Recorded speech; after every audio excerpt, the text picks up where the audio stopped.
Je vous propose aujourd'hui de découvrir une sombre histoire de jalousie.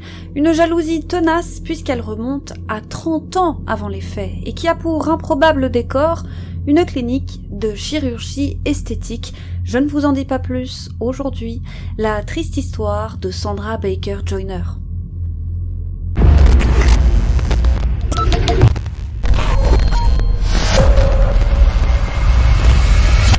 Direction la Caroline aux États-Unis dans la ville de Charlotte en 1999 pour découvrir une histoire des plus méconnues. Je ne l'ai pas vue sur la plateforme et pourtant, croyez-moi, elle vaut le détour. Et avant de commencer, comme toujours, n'hésitez pas à liker la vidéo et ou à vous abonner.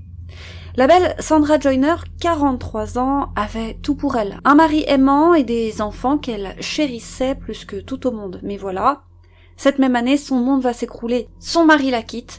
Sa famille implose, c'est lui, son mari, qui subvenait aux besoins du foyer, alors c'est une double peine pour Sandra qui s'occupait alors à plein temps de ses enfants. Mais Sandra ne se laisse pas abattre. Elle était une brillante étudiante, alors c'est sans hésitation qu'elle décide de se trouver un emploi, d'autant plus que maintenant que ses enfants sont grands, eh bien elle a un peu plus de temps libre. Et c'est un grand chamboulement pour elle qui a toujours fait passer sa famille avant elle-même. Mais le destin en a voulu autrement, et Sandra, encore une fois, est une battante. Elle décide alors de mettre toutes les chances de son côté pour se trouver un emploi. Et se trouver un amoureux, me diriez-vous? Eh bien non, ce n'est pas du tout à l'ordre du jour, ce n'est pas du tout sa priorité, puisque c'est à elle, désormais, qu'elle veut penser, elle est désormais sa propre priorité. Mais elle a beau être une battante, ça n'en reste pas moins difficile. Son mari s'en est allé pour une plus jeune qu'elle, et elle sait que s'insérer comme ça dans le marché de l'emploi à son âge, ce n'est pas une chose facile. Son CV est vierge d'emploi. Et dans le fond, tout ça, ça la perturbe, et elle n'a plus confiance en elle. Alors une idée lui est venue progressivement à l'esprit, nous sommes toujours en 1999, et elle se demande pourquoi elle ne s'offrirait pas un petit lifting. Pas grand-chose, elle souhaite juste rafraîchir un peu ses traits du visage. Elle pense qu'ainsi, elle regagnera cette confiance en elle qu'elle a perdue. Elle décide alors d'aller une première fois au cabinet du meilleur praticien de la ville, le docteur Peter Tucker. Sandra lui explique qu'elle trouve que ses traits tombent et que ses lèvres ont perdu de leur pulpe. Et elle a aussi 2 ou 3 petites cicatrices qu'elle aimerait gommer. Alors pas de problème pour le docteur, il programmera tout ça quand elle se sentira prête. Mais il est vrai que Sandra doute. Et elle doute tellement que c'est seulement près d'1 an plus tard, en 2001, à l'âge de 45 ans, qu'elle sautera enfin le pas. Elle décide alors de se rendre à nouveau chez le docteur Tucker qui programme alors à Sandra un lifting, une greffe de graisse pour ses lèvres ainsi qu'une thérapie au laser pour rajeunir ses paupières et corriger ses quelques petites cicatrices disgracieuses. Des opérations somme toute routinières mais qui nécessitent cependant une anesthésie générale. Et l'anesthésie générale forcément ce n'est pas un acte anodin. Et rien de tout ça ne fait plus peur à Sandra, au contraire, désormais elle a hâte. Et quand le jour J arrive, elle prépare son pactage et se présente à la clinique à l'heure convenue. À son arrivée, elle est prise en charge par l'équipe médicale, on l'installe dans une chambre et les membres de l'équipe du docteur Tucker se mettent alors à l'œuvre. Une infirmière est alors en charge de l'accueillir et de la préparer pour monter au bloc. Et durant ce processus, Sandra se confie. Elle parle de son douloureux divorce, de son envie de voler de ses propres ailes en travaillant, et de ses doutes aussi. Elle se confie comme on se confie à son coiffeur, par exemple. Et son interlocutrice est toute oui. Elle l'écoute avec une attention toute particulière. Elle est même étonnée d'une chose, que Sandra ne la reconnaisse pas. Et pourtant, il y a 30 ans de cela, elles étaient dans le même lycée, l'Olympic High School. C'était alors au début des années 70, cette infirmière du nom de Sally Jordan Hill, âgée de 50 ans, elle n'a jamais oublié Sandra. Elle ne faisait pas partie de la même promotion, certes, puisque Sandra était plus jeune, mais malgré son jeune âge, Sandra, c'était un peu la star du lycée, la fille à qui tout réussissait. Elle était la plus jolie, elle était la plus sociable, et comme si cela ne suffisait pas, elle était aussi la plus douée à l'école, puisque c'était une première de classe. Une vie rêvée aux yeux de Sally Jordan Hill, d'autant plus que la vie au lycée, pour Sally, c'était tout autre chose. Elle a pas mal de fois redoublé, elle était mal dans sa peau, elle était de celles que personne ne remarquait jamais, et surtout pas les garçons. Elle avait de l'embonpoint et chacun de ses régimes ne faisait qu'empirer les choses. Alors lorsqu'elle croisait la jolie Sandra et son groupe d'amis, eh bien comment ne pas les envier? Et pourquoi, se disait-elle, le destin donne-t-il autant à certains et aussi peu à d'autres? Sally en était jalouse, mais ce n'est pas tout. Sally a toujours voulu s'intégrer.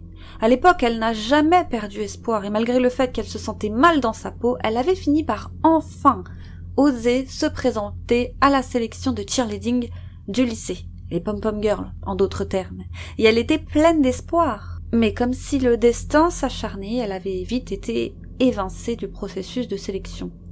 Et devinez qui faisait partie du jury lors de ces sélections? Eh bien Sandra, bien sûr. Sandra et toutes les autres, les bonasses sportives du lycée, se disait alors Sally. Mais le pire, c'est que Sandra avait osé lui voler la prunelle de ses yeux, son petit ami, la laissant ainsi dans un profond désarroi. Elle, qui avait tout, avait décidé de lui voler la seule chose que Sally avait.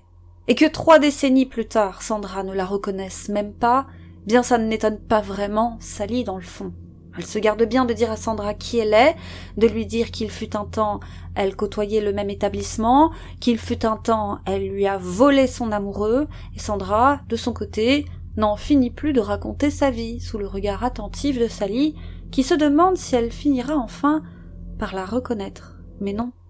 Et c'est là le plus grand des mépris, en quelque sorte. Et bientôt voilà Sandra enfin prête à passer sous le billard. Elle s'en va alors en salle d'opération. Et le docteur Tucker a l'habitude de ce genre d'opération, ce n'est qu'une formalité pour lui. Pendant plusieurs heures, il va méticuleusement faire ce qu'il a à faire, et ça demande, il est vrai, un certain doigté. C'est là un travail d'orfèvre. Il s'applique à donner une belle apparence aux lèvres de Sandra. Pareil pour le lifting, la peau ne doit être ni trop tirée ni pas assez, idem pour les paupières ainsi que les petites cicatrices. Et pendant qu'il s'active, Sally, elle, retourne avec ses collègues, et elle ne dit rien. Elle se tait. Et quelques temps plus tard, Sandra sort enfin du bloc. Le docteur Tucker est satisfait de son travail. Comme à son habitude, tout s'est bien passé. On place alors Sandra en salle de réveil. Bientôt, les effets de l'anesthésie vont s'estomper et c'est Sally qui doit justement veiller sur elle et s'assurer que tout se passe bien. Et Sally veille au grain. Un peu trop, même, peut-être. Elle est là, assise auprès de Sandra, encore endormie, et on ne peut qu'imaginer ce à quoi elle devait penser en voyant sa rivale allongée sur le lit. Sauf qu'en réalité, il faut savoir que ces deux-là n'ont jamais été rivales, puisque Sandra n'a jamais volé qui que ce soit à Sally. Sally, comme toutes les filles de son lycée à cette époque, au début des années 70, en pinçait pour le beau gosse du lycée, le footballeur star à la gueule d'ange et au cœur d'Apollon, toutes n'avaient Dieu que pour lui, mais la pauvre Sally n'avait jamais attiré son attention. Ce jeune garçon l'avait-il seulement remarqué lorsqu'il la croisait quotidiennement dans les couloirs? Rien n'est moins sûr. Mais quoi qu'il en soit, une chose est sûre, les deux ne sont jamais sortis ensemble. Et d'ailleurs, jamais Sally ne lui avait fait de quelconque déclaration amoureuse. Non, ce jeune garçon, comme beaucoup d'autres, avait remarqué la sublime Sandra, cette jeune fille à la chevelure blonde et au visage d'ange, et qui donc, cliché oblige, faisait donc partie de l'équipe de pom-pom girl du lycée. Alors c'est tout naturellement que les deux s'étaient rapprochés et qu'ils étaient sortis ensemble. Et encore une fois, quoi de plus cliché que le footballeur star qui sort avec la pom-pom girl star. On dirait le début de n'importe quel film pour adolescents. Un amour d'adolescent, tout ce qu'il y a de plus classique, mais qui va sceller le destin de la pauvre Sandra plus de 30 ans plus tard. Et vous vous demandez probablement si c'est ce garçon que Sandra a épousé plus tard et avec qui elle a eu ses enfants. Eh bien non, même pas. C'était vraiment là un banal amour d'adolescence. Les deux se sont séparés rapidement après le lycée. Et c'est à ce moment que Sandra a rencontré son époux, John Joyner. Mais pour Sally, c'était peut-être il y a 30 ans, mais la blessure, elle est toujours vive. Le ressentiment et la jalousie qu'elle éprouvait sont restés intacts à la vue de celle qui, selon elle, lui a volé son amour de jeunesse et qui ose encore se plaindre bien des années plus tard. Que s'est-il passé dans le huis clos de cette chambre de réveil? Ça, nul ne le sait, mais alors qu'une collègue à Sally pénètre dans la chambre, elle voit la pauvre Sandra. Elle est certes toujours endormie, mais de toute évidence, elle ne va pas bien. Selon cette collègue, elle avait les lèvres toutes bleues. Elle se précipite alors sur elle et ordonne à Sally d'immédiatement prévenir le docteur. Mais Sally, qui n'a tout du long jamais détaché son regard de Sandra, lui dit très calmement que ce n'est pas utile, que tout est sous contrôle. Mais en jetant un rapide coup d'œil au monitoring et à ses autres constantes, il est évident pour la collègue que ça ne va pas du tout. Alors elle se précipite dans les couloirs pour alerter ses collègues et aussi et surtout pour alerter le docteur Tucker. Et le docteur se précipite alors au chevet de Sandra et il n'en revient pas. Il y a quelques minutes tout allait bien et maintenant elle est dans un état gravissime. Il constate que la pauvre est en arrêt respiratoire. Comment c'est possible? Le monitoring est en principe directement relié à une alarme qui aurait dû sonner et le prévenir bien plus tôt, puisqu'il y a toujours des signes avant-coureurs. Sandra est alors transportée en urgence à l'hôpital le plus proche, la clinique n'étant pas correctement équipée pour ce genre de cas, et la pauvre risque de mourir. Et en réalité, il est trop tard. Sandra ne survivra pas, elle décédera plusieurs jours plus tard, sans ne jamais s'être réveillée de son coma, son cerveau ayant trop longtemps été privé d'oxygène. Et le docteur est sous le choc. Mais imaginez la famille de Sandra. Ils étaient à des années-lumière de penser qu'elle s'en irait au détour de ce qu'ils pensaient être une simple opération de routine.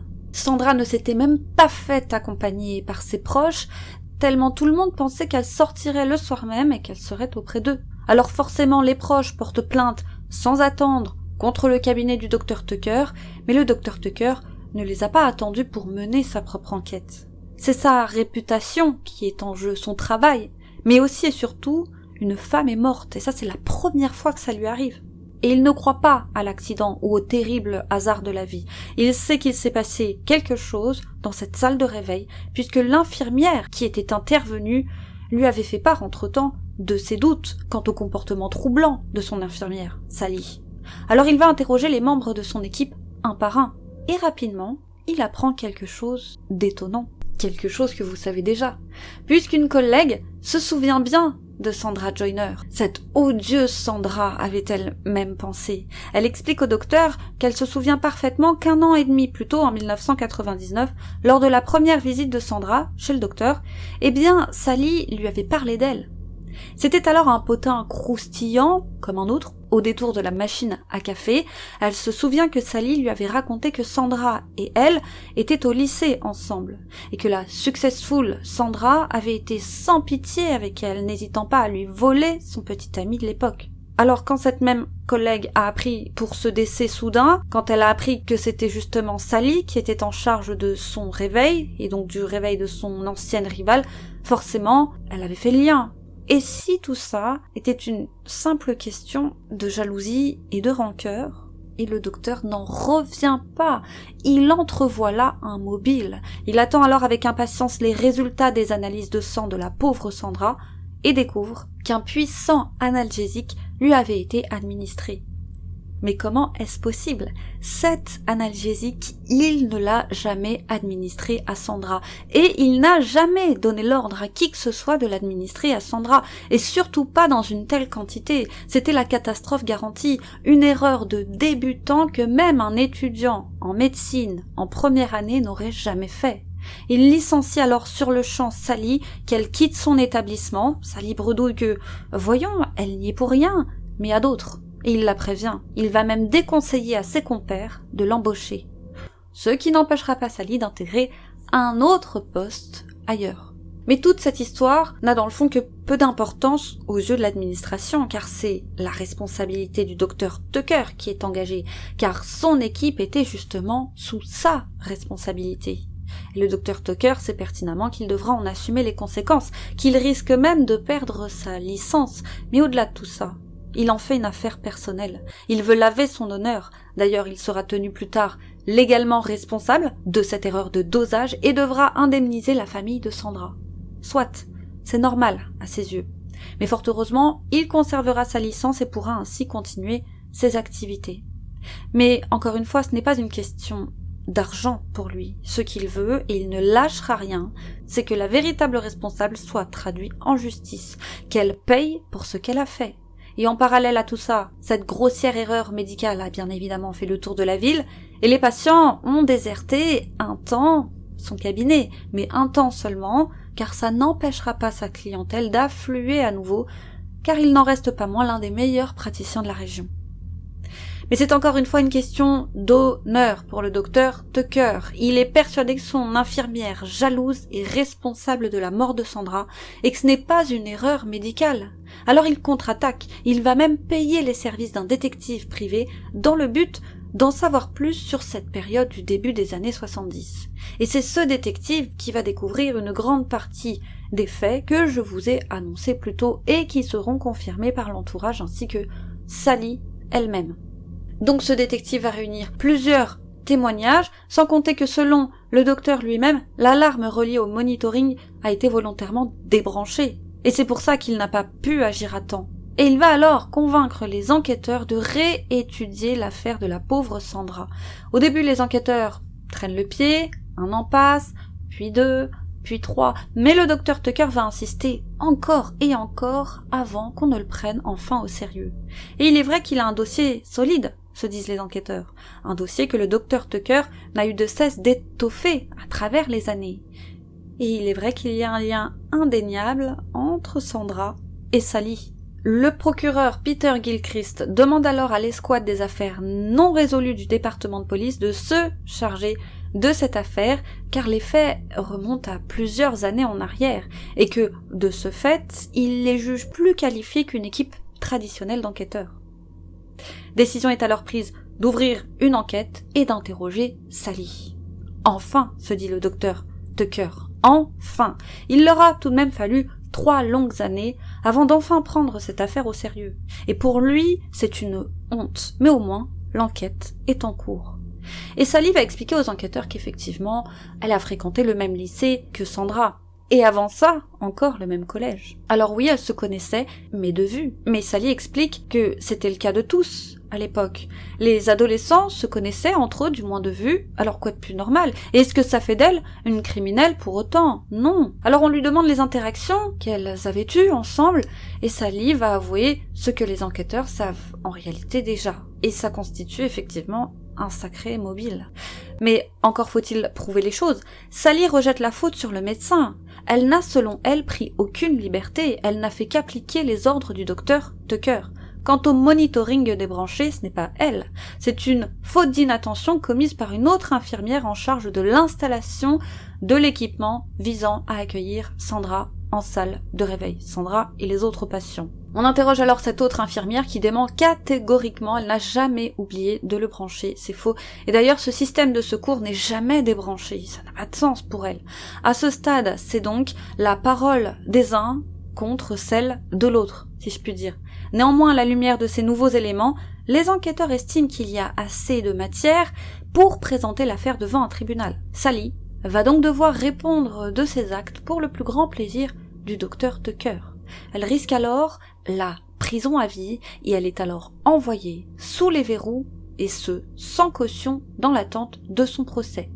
Mais voilà, dans les faits, selon les spécialistes médicaux appelés à la barre, rien ne prouve que tout ça était volontaire. Et s'il a été acté, finalement, que Sally avait elle-même pris certaines libertés, comme l'administration de ce puissant analgésique, rien ne prouve qu'elle avait pour autant l'intention d'éliminer sa rivale. Et même s'il a également été acté qu'elle avait également pris trop de temps à prévenir qui que ce soit en salle de réveil, rien ne prouve encore une fois que c'était dans le but de nuire à Sandra.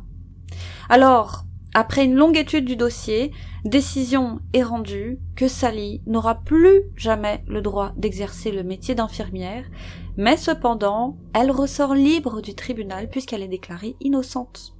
Elle est simplement condamnée pour négligence, la justice ayant retenu qu'il n'y avait pas assez d'éléments pour prouver que Sally a agi de manière intentionnelle. Et donc elle a été condamnée à du sursis et à ce jour cette affaire est considérée comme une erreur médicale comme une autre. Le médecin et son infirmière ont donc été jugés responsables de ce qui a été qualifié par le conseil médical de, je cite, négligence grossière. Le docteur Tucker, quant à lui, éprouvera toute sa vie une sacrée rancœur contre son infirmière, la qualifiant, je cite, d'infirmière voyou, se promenant dans sa Mustang cheveux au vent dans l'Ouest sauvage et tirant à sa guise sur tout ce qui bougeait, et ce, en toute impunité. Selon lui, elle a tout simplement basculé dans la folie et a, je cite, craqué. Voilà, c'est tout pour aujourd'hui. Je trouve que c'est une folle histoire. Et vous, qu'en pensez-vous? N'hésitez pas à nous faire part de vos avis en commentaire, à liker cette vidéo si elle vous a plu, à vous abonner si ce n'est pas déjà fait, à nous suivre sur nos réseaux sociaux, les YouCrime Sisters. Quant à moi, je vous dis à très vite, les amis, sur YouCrime, pour une autre triste histoire.